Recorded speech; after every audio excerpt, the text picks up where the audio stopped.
Hi hello welcome to our channel. నేను మీ సిరి. ఈరోజు మనం చెప్పుకోబోయే కథ ఇష్టమైన సకుడ పార్ట్ 92. కథలకు వెళ్ళే ముందు లైక్ చేయడం మర్చిపోకండి ఫ్రెండ్స్. నిలవలేక వాలిపోతున్న అమృత రెండు చేతుల్లోకి తీసుకుని వెంటనే మెట్లు దించి కిందకి దిగిపోయాడు రాజేష్. శివకుమార్ చొక్కా కాలర్ పట్టుకొని దవడ పగిలేలా పిడికిలి బిగించి కొట్టాడు గగన్. అతని నోట్ల నుంచి రక్తం ఒక్కసారిగా నేల మీద పడింది. ప్రాణ భయంతో అతని శరీరం వణికిపోయింది. శివకుమార్ అరుపులకి ఆ ప్రదేశమంతా నిశ్శబ్దం వహించి అరుపులను మాత్రమే ప్రతిధ్వనించేలా చేసింది. అలాగే చొక్కా కాలర్ పట్టుకుని గోడకి తీసుకెళ్లి కొట్టేశాడు.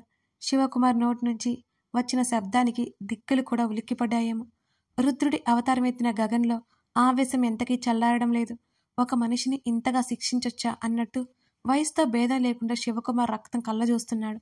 భగభగ మండుతున్న సూర్యుడు మబ్బుల వెనక్కి దాక్కున్నాడు. అక్కడ ఆ దృశ్యాలు చూడలేక గగన్ వదిలే వదిలే నన్ను. శివకుమార్ అతని కాళ్ళు పట్టుకుని బ్రతిమాలుతున్నా కనికరించకుండా చొక్కా పట్టుకుని మెట్ల మీద నుంచి లాక్కెళ్ళిపోతుంటే నరకం కనిపించింది శివకుమార్కి. అమృత అంతకంటే నరకం అనుభవించింది కదా. అమృత ముందు ధైర్యం చెప్పడానికి అన్నట్టుగా అతను మామూలుగా ఉన్నా సరే అమృతకు జరిగిన అన్యాయాన్ని అతను భరించలేకపోతున్నాడు. క్షణక్షణం గడిచే కొద్దీ అతనికి అది గుర్తుకొస్తూనే ఉంది. ఆ విషయం తెలిస్తే ధరణి ఏమైపోతుందో అనే ఆలోచన అతనికి పిచ్చి పట్టిస్తోంది. అమృత ప్లేస్లో ధరణి ఉండేది అనే ఊహ అతనిలో ఓ రాక్షసుని బయటికి తీసింది. ఆ దెబ్బలకి తట్టుకోలేక శివకుమార్ స్పృహ కోల్పోతే శివకుమార్ని చంపాలని ఉన్న అతను చంపడు. అమృత ఎంత అయితే మానసికంగా నరకం అనుభవించిందో అతను అనుభవించాల్సిందే. కారులో పడేసుకుని తీసుకెళ్లిపోయాడు గగన్ శివకుమార్ని. తల కొంచెం నొప్పిగా అనిపించినా పట్టించుకోకుండా లేచి కూర్చున్నాడు కమల్. కమల్ కాబట్టి ఉదయ్ చంపలేదు. కమల్ అసలు అక్కడ ఎందుకు ఉన్నాడో తెలియదు ఉదయ్కి. శివకుమార్కి మైండ్ పోయేలా ఉంది. కమల్ స్పృహలోకి రాగానే ఎదురుగా ఉన్నాడు గగన్. దీర్ఘాలోచనలో ఉన్నట్టు చలనం లేనట్టు అతని కనురెప్పలే చెప్తున్నాయి. గగన్, అమృతకి ఎలా ఉంది అడుగుతూనే గగన్ భుజం మీద చేయి వేశాడు కమల్. ఒకవైపు గాయాలతో ఉండి కూడా తన గురించి పట్టించుకుని కమల్ ప్రేమకు క్షణం కరిగిపోయాడు అతను. అతని జీవితంలో ప్రేమకు అద్దం పట్టేలా ఉన్న వ్యక్తులు ఇద్దరే ఇద్దరు. ఇప్పటి వరకు ధరణి, వేద మాత్రమే కనిపించారు అతని కళ్ళకి. ఇప్పుడు కమల్ కనబడుతున్నాడు. మరోవైపు కమల్ కోసం తాపత్రయపడుతున్న అమృత కూడా కనబడుతోంది. ఒక రిలేషన్షిప్కి ఓ పీరియడ్కి పరిమితం చెందినట్టు చూస్తూ జీవితాన్ని నాశనం చేసుకుంటున్న వాళ్ళకి చూపించాలి ఈ వ్యక్తుల్ని. గగన్ నిట్టూర్చాడు. బాగుంది, ఇదే హాస్పిటల్లో ఉంది అని అన్నాడు గగన్. పదా వెళ్దాం. కమల్ హడావుడిగా వెళ్ళబోతుంటే కమల్ చేతులు కట్టుకుని వెంటనే ఆపేశాడు. తన పేరెంట్స్ ఉన్నారు కమల్, వెయిట్ అని అన్నాడు గగన్. కమల్ మాట్లాడకుండా బెడ్ మీద కూర్చున్నాడు. నాకు తెలియకుండా ఏదో జరిగింది కదా, అదేంటో అమృత చెప్పట్లేదు. నన్ను ఎప్పుడు చూడాలని కలవరించినా తను కనీసం మొహం కూడా చూడట్లేదు. కారణం తెలుసా నీకు అని అడుగుతూనే తల ఎత్తి గగన్ వైపు చూశాడు కమల్. తనే చెప్పాలి అన్నాడు గగన్. చెప్పట్లేదు గగన్, కానీ తన్ని అడగాలి. తనతో మాట్లాడే ఛాన్స్ కావాలి ప్లీజ్. నువ్వు ముందు సెట్ అవ్వు, తీరిగ్గా మాట్లాడుకోవచ్చు. కమల్ భుజం మీద చేయి వేసి తట్టాడు. నాకేం పర్వాలేదు, అమృతతో ఎలాగైనా మాట్లాడాలి ప్లీజ్. తప్పు చేసింది తండ్రి అయినా సరే శిక్ష పడినా పర్వాలేదు అనుకున్న కమల్ వ్యక్తిత్వం చూస్తుంటే అతనికి నిజంగానే చాలా నచ్చింది గగన్కి. నేను ట్రై చేస్తాను అంటూ గదిలో నుంచి బయటికి వచ్చాడు గగన్. ధరణి నుంచి ఫోన్ కాల్ వస్తోంది. ఆ క్షణం ఆమెతో మాట్లాడలేకపోతున్నాడు. కాల్ లిఫ్ట్ చేయకపోతే ఆమె కుదురుగా ఉండదని ఆలోచిస్తుందని అతనికి తెలుసు. ధరణి రెండోసారి కాల్ చేసింది. ఈసారి లిఫ్ట్ చేశాడు గగన్. ఎక్కడికి వెళ్ళిపోయావు? ఆమె కాల్ లిఫ్ట్ చేయగానే అడిగింది అతన్ని. అమృత పేరెంట్స్ వచ్చారు, పంపిస్తున్నా. అతని మాటలకు ధరణి క్షణకాలం ఆశ్చర్యపోయింది. అంతలోనే తేరుకొని ఇప్పుడు ఏ ప్రాబ్లం లేదా, తను ఫ్రీగా ఉండొచ్చా అని ఆదుర్దాపడింది ధరణి. ఉదయ్ని దృష్టిలో పెట్టుకుని ధరణి అడుగుతుందని గగన్కి అర్థమైంది. లేదు అన్నాడు. ధరణికి అమృతని మరోసారి చూడాలని ఉన్నా అతను అక్కడికి రావడానికి ఒప్పుకోడని ధరణి మౌనంగా ఉండిపోయింది. అప్పుడప్పుడు తను ఊహించని విధంగా ఉంటూ తన కోసం ఏదైనా చేసేలా ఉన్నతను కొన్ని సందర్భాల్లో తన నిర్ణయాన్ని ఎందుకు పట్టించుకోవడం ధరణికి అర్థం కాదు. అదేమంత పెద్ద సమస్య కాదన్నట్టు తీసేస్తాడు. చిన్న అసంతృప్తి ఉండిపోయింది ఆమెలో. ఎదురు చూస్తుంటాను అని మాత్రం చెప్పింది ధరణి. అతను కాల్ కట్ చేశాడు. తండ్రి నుంచి కాల్ వస్తుంటే వివరంగా చెప్పి పోలీసులను మేనేజ్ చేయమని కమిషనర్ గారితో మాట్లాడమని తండ్రికి చెప్పేసి అమృత గది వైపు నడిచాడు గగన్. శివకుమార్ కోసం పోలీసులు గాలిస్తున్నారు. అమృత మిస్సింగ్ కేసు సాల్వ్ అయ్యి అమృత పేరెంట్స్కి ఇన్ఫర్మేషన్ వెళ్ళింది. సాయంత్రం సమయానికి జరిగింది తెలుసుకున్న అమృత వెక్కిళ్ళు పెట్టి ఏడవసాగింది. తను ఉంటే కమల్కి ఎప్పటికైనా నష్టమే అని ఆలోచన ఆమెను చంపేస్తోంది. తలుపు అలికిడి వినపడగానే కళ్ళు తుడుచుకుని కళ్ళు మూసుకుంది అమృత. గదిలోకి వచ్చిన తల్లిని, తండ్రిని, చెల్లిని చూసి అమృత సంభ్రమాశ్చర్యాలకు గురైంది. అంతలోనే జరిగింది తెలిస్తే వాళ్ళు గుండె పగలు చచ్చిపోతారని ఆమె వెన్నులో వణుకు మొదలైంది. ఒక్క ఉదుటిన తల్లిదండ్రి ఆమెను చేరి కౌగిలించుకున్నారు. వాళ్ళిద్దరూ కన్నీటి పర్యంతం అవుతున్నారు తన్ని చూసి. మొట్టమొదటిసారి చూస్తోంది వాళ్ళనలా. గగన్ ఏం చెప్పాడో తెలియదు కానీ వాళ్ళు తన్నేం అసలు అడగలేదు. కాసేపటికి డోర్ నాక్ చేసి గదిలోకి వచ్చాడు గగన్. దండం పెడుతున్న అమృతను, తండ్రిని చూసి తల అడ్డంగా ఊపాడు. అవన్నీ తనకి చాలా ఇబ్బందిగా ఉన్నా వాళ్ళ పరిస్థితి అతను అర్థం చేసుకోగలడు. అమృతని మేము ఇవాళ తీసుకెళ్ళిపోవచ్చా బాబు? తండ్రి అడుగుతుంటే అమృత కంగారు పడిపోయింది. కమల్ నుండి కూడా తీసుకెళ్ళిపోతారు కదా, అయినా అది తనే కదా కోరుకుంది అనుకుంది మనసులోనే. దుఃఖం ముంచుకొస్తుంటే పంటి బిగువున ఆపుకుంది. గగన్ చూపులు అమృత వైపు మళ్ళాయి. ఇవాళ కాదు, డాక్టర్తో మాట్లాడాలి కదా అని అన్నాడు గగన్. అమృత తల ఎత్తి చూసింది.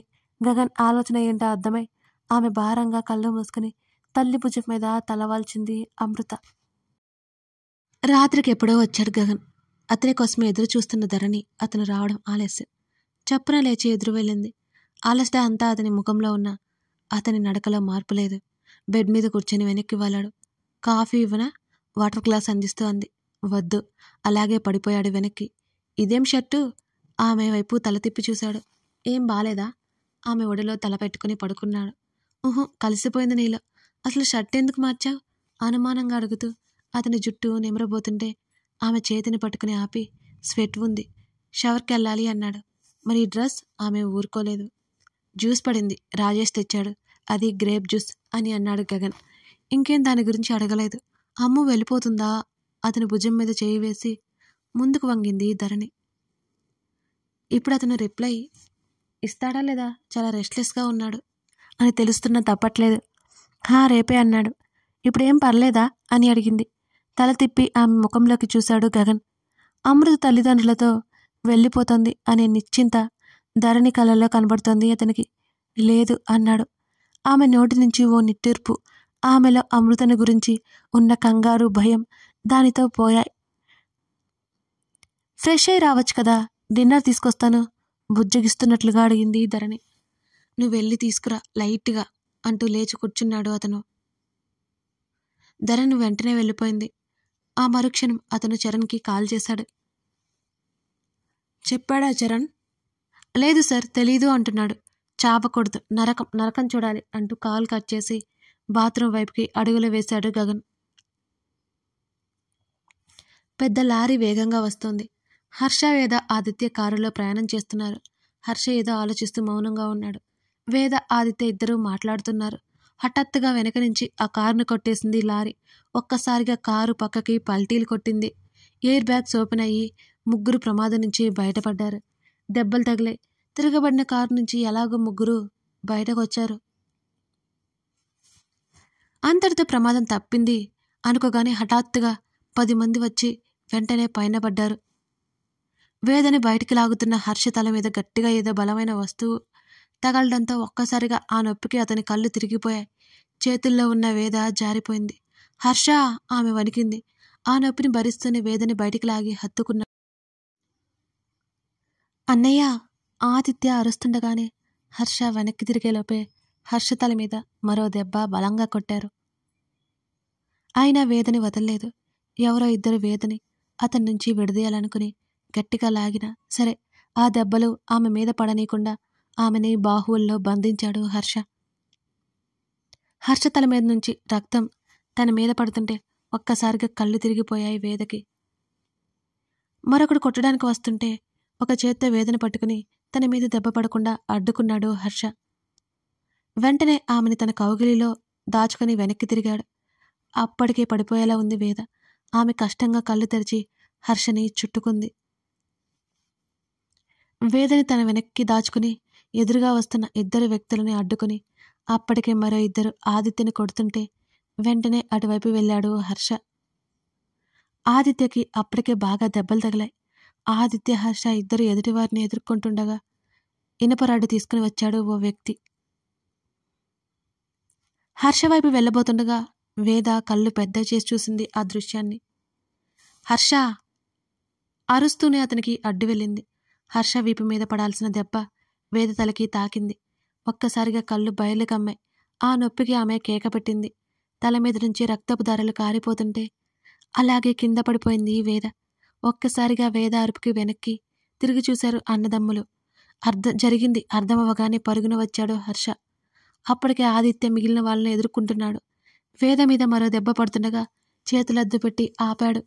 బలహీనపడిపోయిన ముగ్గురు వాళ్ళ చేతుల్లో చావు అంచుల వరకు వెళ్లారు. తన ఫోన్లో నుంచి నెమ్మదిగా గగన్కి డయల్ చేశాడు ఆదిత్య. అంతకంటే మార్గం లేకపోయింది అతనికి కూడా. ఆ ఫోన్ రాజేష్ దగ్గర ఉండడం, రాజేష్ లిఫ్ట్ చేయడం, గగన్ మాట్లాడడం జరిగిపోయాయి. రక్తపు ముద్దైన వేదన చూడగానే భరించలేనంత నొప్పి కలుగుతున్నా కష్టంగా ఆమెను ఒడిలోకి లాక్కుని కారుకుని ఆనుకుని కూర్చున్నాడు హర్ష. అప్పటికే ఆదిత్య బలం సరిపోక అతను కుప్పకూలిపోయాడు. ఇంకా హర్షలో శక్తి సన్నగిల్లిపోయి తమ్ముణ్ణి బేలగా పిలిచాడు. ముగ్గురు స్పృహ తప్పి పడిపోయారు. ఇంకా కసిదీరని ఆ క్రూరపు మృగాలు వాళ్ళ ముగ్గురిని చంపేయాలనుకున్నారు. అదే సమయంలో పోలీస్ జీప్ సౌండ్ వినిపించడంతో అలర్ట్ అయ్యారు ముగ్గురు. వేద మొహమంతా రక్తంతో తడిచిపోయింది. హర్ష పిలుస్తున్నా వేద లేవట్లేదు అసలు. అతని శరీరం చిరుచెమటలు పట్టి వణికిపోతోంది. ఉలిక్కిపడ్డట్టు లేచి కూర్చున్నాడు హర్ష. చుట్టూ చూశాడు. తను తన ఇంట్లోనే ఉన్నాడు. వేద నిశ్చలంగా నిశ్చింతగా నిద్రపోతుంది. చేతుల్లో ముఖం దాచుకుని తనలో ఉన్న కంగారు అణుచుకోసాగాడు హర్ష. నెమ్మదిగా మంచం దిగి వేద దగ్గరికి వెళ్ళి చేతులు పట్టుకుని నుదురికి ఆనించుకున్నాడు. అతని కళ్ళల్లో నుంచి బయటికి వస్తున్న రక్తపు అశ్రువులని అణిచిపెట్టాడు బలవంతంగా. గగన్ ఫ్రెషప్ అయ్యేసరికి వచ్చేసరికి ఇంకా ధరణి రాలేదు. అతను రిలాక్స్డ్గా కూర్చున్నాక కాసేపటికి వచ్చింది. ప్లేట్ తెచ్చింది ఉత్సాహంగా అతని ముందు పెట్టింది. ఆమె ముఖంలోకి ఒకసారి చూశాడు. అమృత గురించి కంగారు ఆమెలో పూర్తిగా పోయినట్టు అతనికి అర్థమైంది. అదే కదా అతనికి కూడా కావాల్సింది. నేనే చేశాను అంటూ మరింత హుషారుగా చెప్పి పక్కన కూర్చుంది ధరణి. అత్త పడుకుంది. డిస్టర్బ్ చేయడం ఎందుకని లేపలేదు. రుక్కు కూడా లేదు. అందుకే లేట్ అయింది ఆమె చెప్పుకుపోతోంది. ఓ రోటీ, వెజిటబుల్ సలాడ్, ఆమ్లెట్ ఉంది దాంట్లో. సేప్స్ పట్టించుకోవద్దు అన్నది. అతను రోటీ పైకి లేపగానే అతని పెదవులు సన్నగా విచ్చుకున్నాయి. ఎలా ఉంది? మరో 2 నిమిషాల తర్వాత అడిగింది. ఆమె ముఖంలో ఆతృత స్పష్టంగా కనబడుతోంది అతనికి. Not bad. ఖాళీ ప్లేట్ ఆమె చేతికిచ్చి హ్యాండ్ వాష్ చేసుకోవడానికి వెళ్ళాడు అతను. ఇంకేమైనా కావాలా? జ్యూస్, మిల్క్ ఆమె అడిగింది. వద్దు అని చెప్పాడు అతను. ఆమె ఆ ప్లేట్ పట్టుకుని కిందకి వెళ్ళిపోయింది. కిచెన్లో పెట్టేస్తూ కూడా వెనక్కి వెళ్ళింది ధరణి. కొంచెం కూడా మిగిలించకుండా తిన్నాడు. ఎంత బాగా చేసిందా తను. వెనక్కి వెళ్ళి ప్లేట్లో మిగిలిన ఆమ్లెట్ నోట్లో పెట్టుకుంది ధరణి. అది నోట్లో పెట్టుకోగానే ఒక్కసారిగా ఆమె ముఖం వికారంగా మారిపోయింది. కారం, ఉప్పు ఎక్కువైంది అందులో. అతను మాట్లాడకుండా తినడం గుర్తొచ్చి చప్పున కన్నీళ్లు పొంగాయి. వెంటనే రూమ్లోకి పరిగెత్తింది ధరణి. ఉదయం నుంచి జరిగిన సంఘటనలు కళ్ళ ముందు మెదులుతుంటే దాని అంతం ఏంటా అని ఆలోచనలో ఉన్నాడు గగన్. సీలింగ్ ఫ్యాన్ శబ్దం లేకుండా తిరుగుతుంటే దాన్నే చూస్తున్నాడు అతను. అలా తిరిగి తిరిగి ఒకే చోటుకు వస్తున్నాయి అతని ఆలోచనలు కూడా. తలుపుల శబ్దం వినిపించడంతో తల తిప్పి చూశాడు. ముఖం మార్చుకుని లోపలికి వస్తూ కనిపించింది ధరణి అతనికి. గబగబా బెడ్ మీదకొచ్చి మోకాళ్ళ మీద కూర్చుని అతని ముఖంలోకి చూసింది ఆమె. కళ్ళు ఎగరేశాడు. ఆమె చూపులకి అర్థం బోధపడక. ఎందుకు తిన్నావు? అసలు బాలేదు కదా అని అడిగింది పెదవి ముందుకు పెట్టి ఏడుపు మొహంతో. చిన్నప్పటి నుంచి చూస్తుంది కదా, అతన్ని నచ్చకపోతే మొహం మీదే చెప్పేస్తాడు. ముట్టుకొని కూడా ముట్టుకొడతాను. ఆమెను మీదకు లాక్కుని ఏడవడం అంటే అంత ఇష్టమా నీకు? ముఖం చిట్లించి చూశాడు గగన్. కథ కొనసాగుతుంది. కథ నచ్చితే లైక్ చేసి కామెంట్ చేయడం మర్చిపోకండి ఫ్రెండ్స్. అవి మన ఛానల్కి చాలా చాలా అవసరం. అలాగే మనకి సిరి డైరీస్ అనే మరో ఛానల్ ఉందండి. మొదట్లో ఈ ఛానల్లో అభయ్ అని స్టోరీ రన్ చేశాను. మళ్ళీ అది ఓన్లీ ఆడియో అని తీసేసి టెక్స్ట్ రూపంలో ఇప్పుడు సిరి డైరీస్లో అభయ్ స్టోరీని విలన్ పేరుతో పెడుతున్నాను. ఒకసారి చూడండి. Thank you.